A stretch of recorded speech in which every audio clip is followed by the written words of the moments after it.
Tutafanya misafu ya tafsiri ya kila msikiti, misafu takriban 2. Misafu isiyo tafsiriwa kila msikiti ni 14.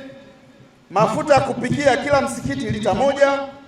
Tende boksi 2 kila kata, lakini sukari kilo 10 kila msikiti.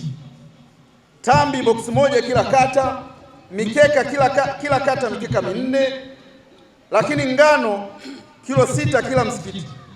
Lakini niseme tu kwamba hivi vifaa pia tumeandaa futari kila kata, tunaenda kugharamia ufuturishaji wa makao makuu ya kata.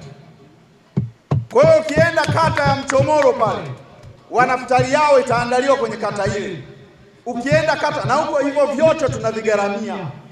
Lakini na miswara ile midogo midogo ya kusalia, mtu amesimama yuko zake eneo fulani pale, shehe alikuwa anasafiri, anasimamisha pikipiki yake, anaweka mkeka, anaswali, iko pale, na tasbihi za kutosha ziko pale. Mimi binafsi nimefarijika sana na zawadi ambayo Mheshimiwa mbunge na ni waziri wa Katiba na Sheria ameamua kujitoa kwetu sisi Waislamu. Ni sadaka kubwa sana. Mwenyezi Mungu amzidishie kila la heri, amina.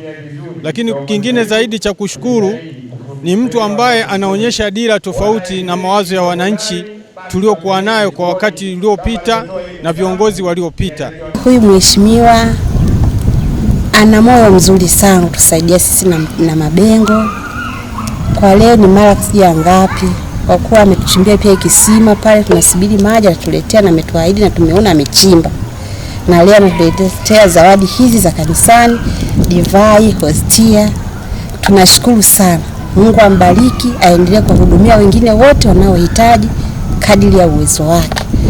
Na sasa unaona anaunganisha jamii. Aliweza kutuunganisha wanafamilia, wana imani mbalimbali na jamii yake, sio?